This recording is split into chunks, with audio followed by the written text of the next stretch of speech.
Bismillahirrahmanirrahim. Class second year. Assalamu alaikum. I am Sir Yasir, your computer science teacher. Today we are going to discuss the next type of loop. In last lecture we studied about loops. So what is meant by loops? Loops are used to repeat a statement or set of statements. कि loops का basic जो purpose ये होता है कि loops are use to repeat a statement और group of statements, कि जब भी हमें प्रोग्रामिंग में सर्टन ग्रुप ऑफ स्टेटमेंट्स को रिपीट करना होता है तो हम लूप्स यूज़ करते हैं। लूप्स भी हमारे पास कंट्रोल स्टेटमेंट्स का हिस्सा हैं। कंट्रोल स्टेटमेंट्स का बेसिक मकसद ये होता है कि वो प्रोग्राम एग्जीक्यूशन के आर्डर को क्या कर देते हैं, चेंज कर देते हैं। तो हमने लूप्स को पढ़ा था कि loops are use to repeat certain statements until the given condition true, कि लूप्स उस वक्त तक सर्टन स्टेटमेंट्स को रिपीट करती हैं जब तक हमारी गिवन कंडीशन क्या रहती है, ट्रू होती है। तो अब हमारे पास थ्री टाइप्स ऑफ लूप्स हैं, for loop, while loop and do while loop. For loop हमने पढ़ लिया था। फॉर लूप में हमने ये पढ़ा कि for loop is used to repeat a statement और set of statement. In for loop number of repetition are known in advance, कि फॉर लूप में नंबर ऑफ रेपिटेशंस पहले से पता होती हैं कितने टाइप्स की रेपिटेशन है। फिर हमने फॉर लूप से रिलेटेड जो है वो हमने प्रोग्राम किए थे जिसमें इनिशलाइजेशन जिसमें आपने सीरीज जनरेट की थी, like even numbers, odd numbers. इसके अलावा कल हमने प्रैक्टिकली परफॉर्म किया था कि किस तरह से फॉर लूप से किसी भी जो गिवन नंबर है उसका टेबल जनरेट करते हैं। तो फॉर लूप में वर्किंग के लिए हमें थ्री चीज़ें रिक्वायर्ड होती हैं। एक उसकी लूप की इनिशलाइजेशन, कंडीशन और इंक्रीमेंट डिक्रीमेंट। और जब तक हमारी गिवन कंडीशन ट्रू होती है तब तक हमारी लूप की बॉडी के अंदर स्टेटमेंट्स एग्जीक्यूट होती रहती हैं। आज हमने सेकेंड टाइप ऑफ लूप पढ़नी है जिसे क्या कहते हैं, वाइल लूप। अब while loop is also use to repeat a statement और सेट ऑफ स्टेटमेंट। जब लूप है तो ये भी रिपीट करेगी। कोई भी लूप है बेसिक काम उसका रेपिटेशन है। So while loop is also use to repeat a statement और सेट ऑफ स्टेटमेंट। उसके बाद while loop will repeat a statement until given condition true. इसमें भी वही बात कि वाइल लूप की बॉडी के अंदर जो स्टेटमेंट्स हैं वो उस वक्त तक रिपीट होंगी जब तक आपकी कंडीशन ट्रू होती है। अब वाइल और डू वाइल में जो डिफरेंस है वो यहाँ पे आता है। But in while loop number of repetitions are not known in advance, कि वाइल लूप में नंबर ऑफ़ रेपिटेशंस पहले से नोन नहीं होती। यानी फॉर लूप में नंबर ऑफ़ रेपिटेशंस पहले से नोन होती थी कि लूप कितने टाइम रिपीट होती थी। मैंने एग्जांपल दी थी फॉर लूप की कि फॉर एग्जांपल आपके पास 5 लाइव्स हैं, तो इसका मतलब आपकी गेम में 5 लाइव्स हैं तो आपकी गेम कितने टाइम्स रिपीट होगी, 5 टाइम रिपीट होगी। अब वाइल लूप में नंबर ऑफ़ रेपिटेशन नोन नहीं होती। अब वाइल लूप की ये एग्जांपल है जिस तरह से आपकी कोई गेम ख़त्म होती है तो उसके एंड पे लिखा हुआ आता है do you want to play again, कि आप दोबारा खेलना चाहते हैं। अगर आप यस करेंगे तो आपकी गेम दोबारा से चलेगी, अगर नो करेंगे तो वो दोबारा से रिपीट नहीं होगी।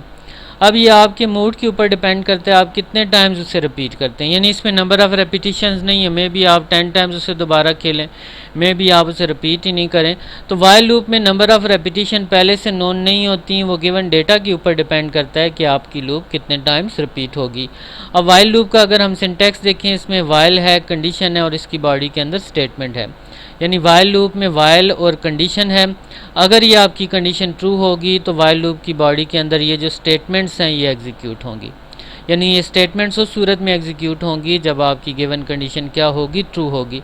अब यहाँ पे एक चीज़ आप देखें कि वाइल लूप के सिंटैक्स में जो फॉर लूप में इनिशियलाइजेशन और इंक्रीमेंट डिक्रीमेंट था वो वाइल लूप में मिसिंग है। वाइल लूप में सिर्फ कंडीशन है। अब वाइल लूप में जो इनिशियलाइजेशन फॉर लूप में होती है कि कहाँ से लूप स्टार्ट होगी, वो वाइल लूप से पहले आप प्रोग्राम में करते हैं। यानी वाइल लूप के सिंटैक्स का हिस्सा इनिशियलाइजेशन नहीं है, बल्कि वो आप प्रोग्राम में पहले जो है वो इनिशियलाइजेशन परफॉर्म करते हैं, और जो इंक्रीमेंट डिक्रीमेंट होता है वो वाइल लूप की बॉडी के अंदर होता है। तो इसमें वाइल लूप के सिंटैक्स में सिर्फ कंडीशन है। अब कंडीशन अगर फर्स्ट टाइम ही फॉल्स हो जाए तो आपकी लूप बगैर एग्जीक्यूट हुए ही टर्मिनेट हो जाएगी। यानी वाइल लूप में नंबर ऑफ़ रेपिटेशंस डिपेंड करता है कि आपकी कंडीशन जो है वो जो आप काउंटर वेरिएबल के लिए रखते हैं वो कब तक आपकी क्या रहती है, ट्रू रहती है। अगर हम ये वाइल लूप का फ्लो चार्ट देखें तो ये हमारे पास कंडीशन है। अगर हमारी ये कंडीशन ट्रू होगी तो ये राइट साइड पे इसकी स्टेटमेंट्स हैं ये एग्जीक्यूट होंगी, उसके बाद फिर कंडीशन चेक होगी, फिर स्टेटमेंट, फिर जब तक आपकी कंडीशन ट्रू हो हमारी स्टेटमेंट्स क्या होती रहेंगी, एग्जीक्यूट। अगर कंडीशन आपकी फर्स्ट टाइम ही फॉल्स हो जाए तो आपकी वाइल लूप की बॉडी के अंदर जो स्टेटमेंट्स हैं वो एग्जीक्यूट नहीं होंगी और वाइल लूप क्या हो जाएगी, एंड हो जाएगी। यानी वाइल लूप में number of repetition advance known नहीं होती, डिपेंड करता है आपके डेटा के ऊपर। और वाइल लूप में इनिशियलाइजेशन लूप की बॉडी से पहले होती है, इंक्रीमेंट डिक्रीमेंट लूप की बॉडी के अंदर होता है, और लूप हेडर में सिर्फ आपकी कंडीशन होती है। ये चीज़ें in while loop initialisation is done before the while class, कि आपकी जो इनिशियलाइजेशन है वो वाइल लूप से पहले होती है। And increment decrement is done with in the body of while loop, और जो इंक्रीमेंट डिक्रीमेंट है वो वाइल लूप की बॉडी के अंदर होता है। यानी वाइल लूप में इनिशियलाइजेशन पहले होगी, फिर कंडीशन, फिर इंक्रीमेंट डिक्रीमेंट लूप की बॉडी के अंदर होगा। और the while loop can also be use for checking character condition. अब वाइल लूप की एक और कैरेक्टरिस्टिक है कि it is use to check character conditions. हमने अभी तक जो फॉर लूप था उसमें जो प्रोग्राम बनाए वो हमने इंटीजर वैल्यू से रिलेटेड सीरीज जनरेट करवाई, इवन नंबर जनरेट करवाए, ऑड नंबर जनरेट करवाए, टेबल का प्रोग्राम किया, तो वो जो है वो इंटीजर से रिलेटेड था। लेकिन जो वाइल लूप है ये कैरेक्टर कंडीशंस के लिए भी ज़्यादा सूटेबल है कि इसकी मदद से आप कैरेक्टर कंडीशंस को भी चेक कर सकते हैं। तो वाइल लूप की अंडरस्टैंडिंग से रिलेटेड एक हम प्रोग्राम देखते हैं। प्रोग्राम क्या है, प्रोग्राम के टॉप पे हमने कमेंट्स दिए, program for displaying Pakistan 5 time using while loop, कि हम वाइल लूप की मदद से एक स्टेटमेंट है जिसमें पाकिस्तान मैसेज है उसे 5 टाइम क्या करना चाहते हैं, डिस्प्ले करना चाहते हैं। तो टॉप ऑफ प्रोग्राम पे 2 हेडर फाइल इंक्लूड iostream.h और canyon.h, ये 2 हेडर फाइल्स हमने इंक्लूड की। मोस्टली हमने अभी तक जितने भी प्रोग्राम किए हैं ये हेडर फाइल्स उनमें इंक्लूड होती हैं। उसके बाद आपका मेन फंक्शन है, फिर मेन फंक्शन की बॉडी के अंदर ये हमारे पास क्या आ गई, स्टेटमेंट आ गई। अब मेन फंक्शन की बॉडी के अंदर जो पहली स्टेटमेंट है वो क्लियर स्क्रीन है, which is use to clear previous output. अब ये जो हमारे पास int i is equal to 1, अब यहाँ पे ये हम i वेरिएबल इनिशलाइज कर रहे हैं। अगर आपको याद हो कि हमने शुरू में 3rd चैप्टर में पढ़ा था कि एक वेरिएबल डिक्लेरेशन होती है, एक इनिशलाइजेशन होती है। अगर मैं सिर्फ इसे लिखता इंट i, यहाँ तक लिखता, फिर ये वेरिएबल डिक्लेयर होता और इसे इंट i इक्वल टू 1 किया, तो अब ये हमारे पास वेरिएबल डिक्लेरेशन नहीं होगी, ये इनिशलाइजेशन होगी। तो इनिशलाइजेशन में जो आप वेरिएबल है उससे वैल्यू भी असाइन करते हैं। तो ये हमारे पास वाइल लूप में हमने पढ़ा था इनिशलाइजेशन लूप की बॉडी से पहले होती है, तो यहाँ पे ये हमने इनिशलाइज कर दिया। यहाँ पे मैं एक और चीज़ भी ऐड कर दूँ, कुछ बच्चे मुझे काम सेंड करते हैं तो ये जो एंड ऑफ स्टेटमेंट पे सेमी कॉलन है ये वो नहीं डालते, तो ये मस्ट है। अगर ये जिस तरह से आपका प्रोग्राम लिखा है आप एक सिंगल कामा भी नहीं डालेंगे तो आपके प्रोग्राम के सिंटैक्स में मिस्टेक्स आएंगी, प्रोग्राम में मिस्टेक आएंगी, वो प्रोग्राम आपका एग्जीक्यूट नहीं होगा। तो ये आप प्रोग्राम को गौर से देखा करें और जो जो चीज़ें इसमें जिस पोजीशन पे डली हुई हैं ये आपने इधर ही ये वाले सिंबल्स यूज़ करने हैं।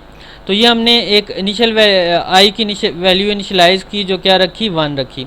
उसके बाद हमने वाइल कंडीशन यूज़ की, while i is less then और इक्वल टू 1 5। अब फॉर एग्जांपल हमारे पास i की इनिशियल वैल्यू क्या है, 1। अब 1 के लिए कंडीशन है 1 इज़ लेस देन 5, कंडीशन क्या होगी, ट्रू होगी। जब कंडीशन ट्रू होगी लूप की बॉडी के अंदर आएगा, क्या मैसेज डिस्प्ले करेगा स्क्रीन पे, पाकिस्तान न्यू लाइन पे, \n is use for new line. तो ये एस्केप सीक्वेंस है, ये न्यू लाइन के लिए यूज़ होता है। तो पाकिस्तान स्क्रीन के ऊपर डिस्प्ले होगा। अब ये इंक्रीमेंट लूप की बॉडी के अंदर हो रहा है, यानी वाइल लूप में इंक्रीमेंट या डिक्रीमेंट लूप की बॉडी के अंदर होता है। i की वैल्यू 1 थी, इंक्रीज होके क्या हो जाएगी 2। अब जिधर ये आपकी लूप एंड होती है यहाँ से दोबारा ये जो है वो कंडीशन की तरफ जाएगा, दोबारा से ये कंडीशन की तरफ जाएगा और चेक करेगा 2 is less than 5, condition true है। फिर लूप की बॉडी के अंदर पाकिस्तान प्रिंट होगा, फिर i++3 हो जाएगी, 3 के लिए कंडीशन चेक होगी, 3 इज़ लेस देन 5, फिर कंडीशन ट्रू है, फिर पाकिस्तान थर्ड टाइम आएगा i++4, 4 is less than 5, condition फिर ट्रू है। फिर लूप की बॉडी के अंदर आएगा 4 टाइम पाकिस्तान डिस्प्ले करेगा और फिर i++ की वैल्यू फिर एक इंक्रीमेंट होगी, 5 आ जाएगी, 5 लेस तो नहीं है, इक्वल टू है, फिर कंडीशन ट्रू है, फिर पाकिस्तान, फिर i++6 होगी, 6 is less than 5, condition false हो गई। जैसे ही कंडीशन फॉल्स होगी लूप टर्मिनेट होगी, लूप के बाद वाली स्टेटमेंट क्या हो जाएगी, एग्जीक्यूट हो जाएगी। तो ये प्रोग्राम जो है वो हमें 5 टाइम जो है वो पाकिस्तान स्क्रीन के ऊपर क्या करेगा, डिस्प्ले करेगा। तो हम वाइल लूप से रिलेटेड प्रैक्टिकल्स प्रोग्राम्स को कल देखेंगे कि किस तरह से वाइल लूप के अंदर हम प्रोग्रामिंग करते हैं। Thank you.